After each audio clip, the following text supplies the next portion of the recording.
जब किसी अस्पताल में जरूरी विशेषज्ञ ही ना हो तो क्या मरीज को भर्ती करना सही है? क्या मुनाफे के लिए बिना पर्याप्त मेडिकल फैसिलिटी वाले अस्पतालों में गंभीर बीमारियों का इलाज किया जाना चाहिए? नागपुर के यस अस्पताल दिघोरी में एक मासूम बच्ची की संदिग्ध परिस्थितियों में मौत ने कई सवाल खड़े कर दिए हैं। परिजनों का आरोप है कि बच्ची को इलाज के नाम पर भ्रमित रखा गया, जरूरी विशेषज्ञ नहीं थे, समय पर जांच नहीं हुई और जब हालात बिगड़ी तब उसे वेंटिलेटर पर डालकर दूसरी अस्पताल रेफर कर दिया गया। आखिर यह हादसा था या लापरवाही? परिजनों के मुताबिक बच्ची को तकलीफ थी, इसलिए वे उसे इलाज के लिए यस अस्पताल लाए। अस्पताल प्रबंधन ने बताया कि उसे लीवर से जुड़ी समस्या है, लेकिन सवाल यह उठता है कि क्या इस अस्पताल में गैस्ट्रोएंट्रोलॉजी विशेषज्ञ उपलब्ध थे? यस अस्पताल में गैस्ट्रो विशेषज्ञ नहीं थे, बाहर से डॉक्टर बुलाए जाते थे। बच्ची को भर्ती किए जाने के 8 घंटे बाद तक कोई विशेषज्ञ उसे देखने नहीं आया। जो टेस्ट तुरंत किए जाने थे उन्हें 12 घंटे बाद किया गया।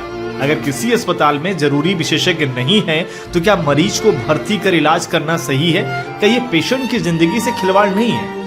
यस अस्पताल के मुखिया डॉक्टर प्रमेय ढगे ने बीएमएस गवर्नमेंट आयुर्वेद कॉलेज से और एमएस पुणे से किया है, या उनके प्रोफेशनल प्रोफाइल में स्पष्ट दिख जाता है। इसके अनुसार वे बवासीर, पाइल्स जैसी बीमारियों की छोटी सर्जरी कर सकती है, लेकिन उनकी प्रोफाइल पर उन्हें लेप्रोस्कोपिक सर्जन भी बताया गया है। सवाल यह है कि क्या उनकी विशेषज्ञता गंभीर बीमारियों के इलाज के लिए तथा मेजर सर्जरी के लिए पर्याप्त थी?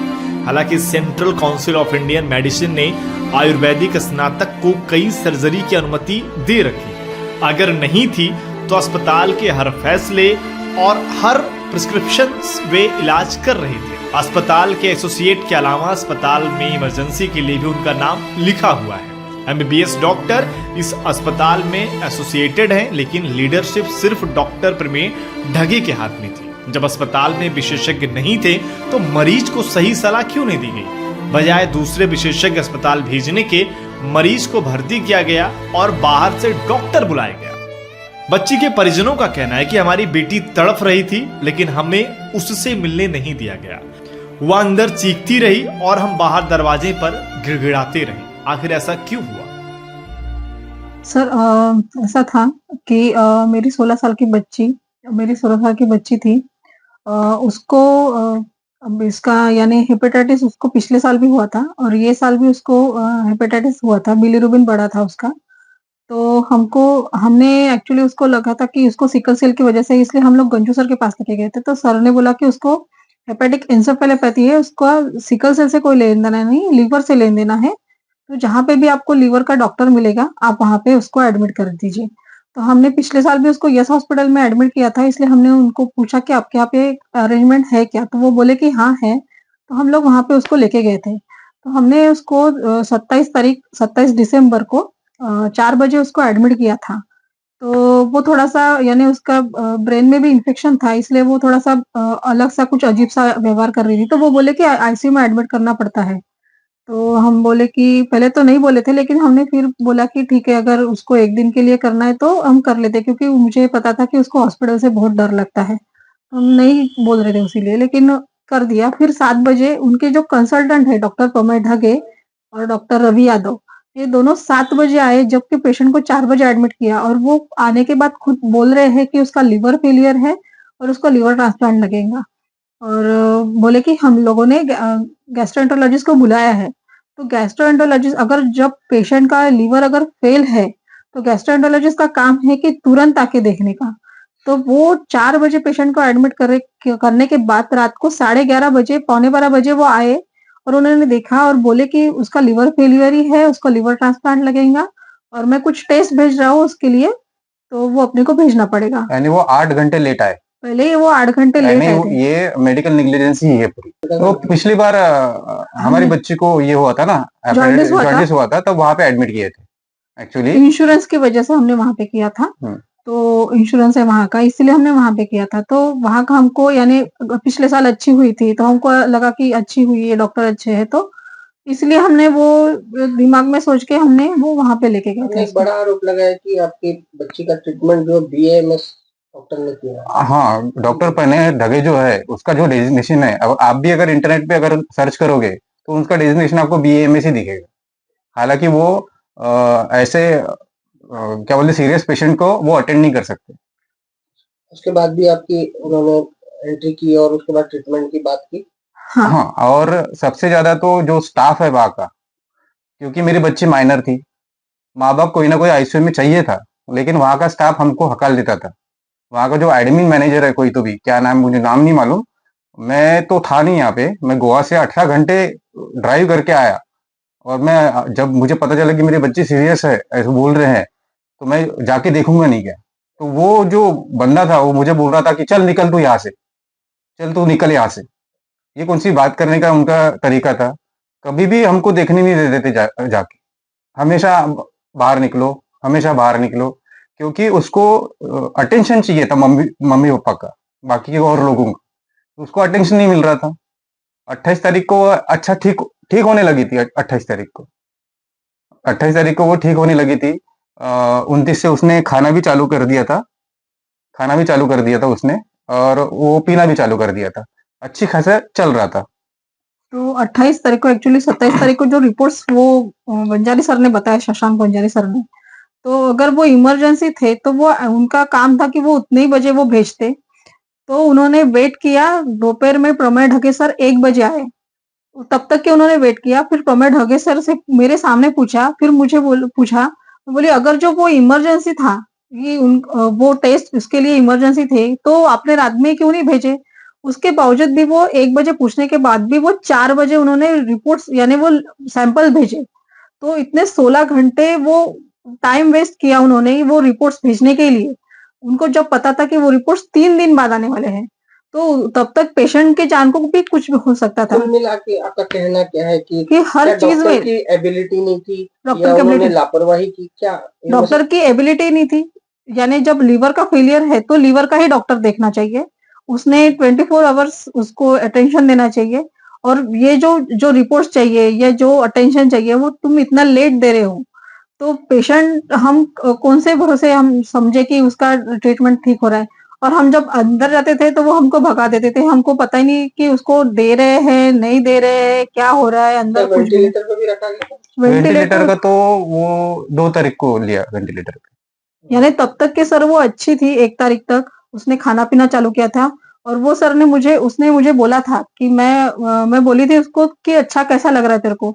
तो बोले ऐसा लग रहा है कि मैं कल यहाँ से बाहर भी निकल सकती हूँ, या फिर मैं अभी जिंदगी में यहाँ से कभी बाहर नहीं निकलूंगी। ये जब उसने बोला था तो मैंने सर से बोला था कि सर वो मेंटली बहुत डिस्टर्ब हो रही है, आप प्लीज उसको बाहर निकालो एटलीस्ट। तो बोले नहीं हम लोग नहीं निकाल सकते, वो कुछ भी हो सकता है। मैं बोली कि अगर कुछ हुआ तो अपन हॉस्पिटल में ही है, अंदर फिर से ले लेंगे, लेकिन अभी फिलहाल के लिए उसको बाहर निकालो। तो उन्होंने नहीं निकाला। वो बोले कि हम लोग साइकियाट्रिस्ट की मदद लेंगे अगर उसको कुछ प्रॉब्लम हुआ तो। लेकिन उन्होंने वो साइकियाट्रिस्ट तो बुलाया नहीं। और फिर वो 1 तारीख को 31st को उन्होंने हमको बोला, 31st दिसंबर को, कि उसको स्टीरॉइड्स देना पड़ता है। तो हमने बोला था कि उसकी बॉडी उसको रिस्पॉन्स नहीं करेंगी, आप प्लीज मत दो, आप ऐसे ही जो जैसे मैनेज कर सकते हैं वैसे करो। तो वो लोग नहीं माने। फिर तो जैसे ही यानी फिर हमने बोला कि ठीक है हमको एक सैंपल दे दो, हमको यही टेस्ट बाहर से करने हैं सेकंड ओपिनियन। सेकंड ओपिनियन के लिए। तो हमने वो उसके सैंपल लिए 1 तारीख को, और उसी दिन उन्होंने फिर उसको स्टेरॉइड लगा दिया। और जैसे ही उसको स्टेरॉइड लगा दिया उसके बाद वो बहुत यानी कमजोर पड़ने लगी।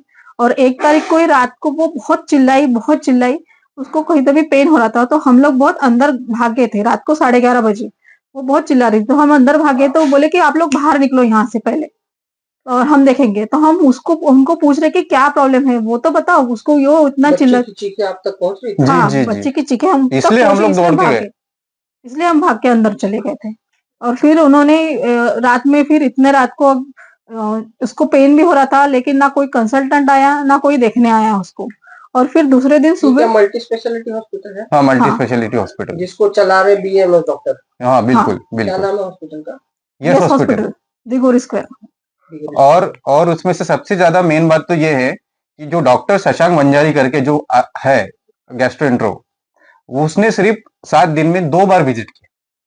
हालांकि उन्होंने प्रॉपर जो भी रहता सुबह शाम का विजिट करना चाहिए था, पेशेंट को देखना चाहिए था कि पेशेंट की कंडीशन क्या है, उस हिसाब से उन्होंने ट्रीटमेंट करनी चाहिए थी, लेकिन वो लोग आए नहीं, या तो उन्होंने दूसरा कोई अरेंज नहीं किया वो हॉस्पिटल ने।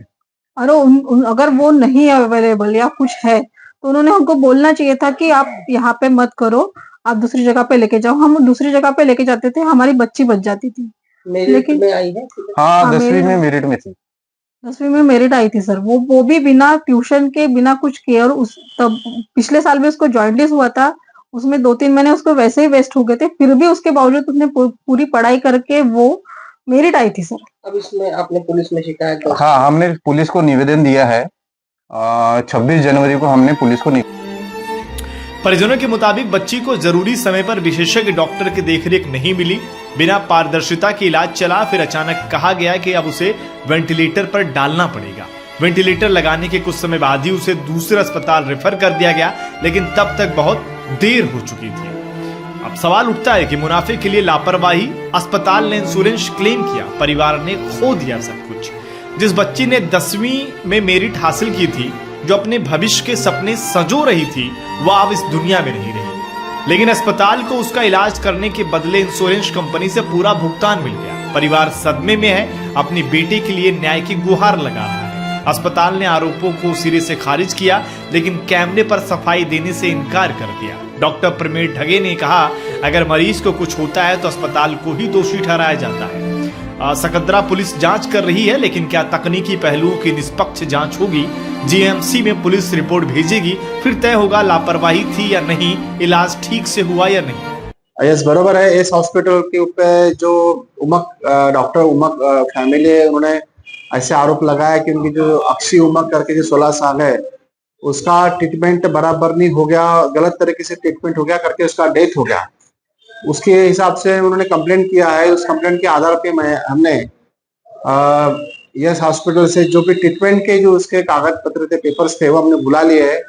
अभी कल ही हमको जो है ट्रीटमेंट के कागज पत्र हमको प्राप्त हुए हैं। अब वो जो है ट्रीटमेंट और इन्होंने जो है कंप्लेंट, ये दोनों मिला के हम इसके बारे में जीएमसी नागपुर, इनको हम एक लेटर लिख रहे हैं आज की जो इन्होंने ट्रीटमेंट किया है वो बराबर है या कैसे, या उनके ट्रीटमेंट के वजह से उसका डेथ हुआ है या उनकी लापरवाही इन्होंने की है, तो इसके जो है मृत्यु के लिए कौन जिम्मेदार है, ये सब बातें हम जीएमसी नागपुर बोर्ड से करेंगे। और वहां से जैसा अहवाल हमको प्राप्त होगा तो हम आगे की कार्रवाई इस हॉस्पिटल पे करेंगे। सर एक और सवाल है कि जांच के दौरान क्या ये देखा जा रहा है कि डॉक्टर ढगे को हॉस्पिटल के प्रबंधक है, बीएएमएस की डिग्री खुद रखते हैं, उसके बाद भी वो सर्जरी में जा रहे थे, लगभग तो सर्जन उन्होंने लिखा था, इसको भी जांच करेंगे? नहीं, ऐसा कुछ नहीं है। वहाँ पे डॉक्टर की टीम है जिसमें एमबीबीएस भी है, बीएमएस भी है, तो वो सब मिला के उनकी टीम है जो उन्होंने हमें पूछताछ में बताया है। तो हम ऐसा बोल नहीं सकते कि इन्होंने पर्टिकुलर ये ट्रीटमेंट किया है। वो भी आगे की जो भी हमारे को जीएमसी से जो भी हमको रिपोर्ट प्राप्त होगा उसके हिसाब से कार्रवाई करेंगे। परिजनों ने इस अस्पताल के खिलाफ पुलिस में शिकायत दर्ज कराई है, लेकिन पुलिस जांच कर रही है। लेकिन असली सवाल यह है कि क्या फैकल्टी ना होने के बावजूद मरीज को भर्ती करना लापरवाही नहीं है? क्या गलत इलाज किया गया? इसकी निष्पक्ष जांच कौन करेगा? क्या प्रशासन ऐसे मामलों में सख्त कार्रवाई करेगा? क्या भविष्य में मरीजों की जान से ऐसा खिलवाड़ नहीं होगा? ये सिर्फ एक बच्ची की मौत नहीं है, बल्कि पूरे चिकित्सा तंत्र पर खड़े होते गंभीर सवालों का मुद्दा है। क्या मुनाफे के लालच में अस्पताल मरीजों की जिंदगी से खेलते रहेंगे? क्या इस मासूम को न्याय मिलेगा? और सबसे बड़ा सवाल, जब ऐसे मामलों में सही कार्रवाई नहीं होती तो अगला शिकार कौन बनेगा? Bureau report, news first.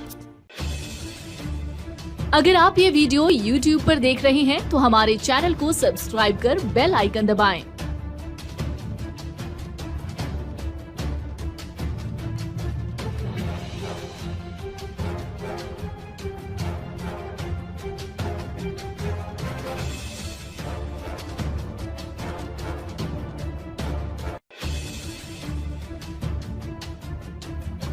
और Facebook पर देख रहे हैं तो हमारे पेज को लाइक करें। हमारा हर शब्द समाज की आवाज, हमारी हर पहल निष्पक्षता का कदम। आपकी हर समस्या में आपसे पहले दिखेंगे हम हैं न्यूज फर्स्ट। ईश्वर का सच, हमारा साहस और आपका विश्वास। सच, साहस और विश्वास।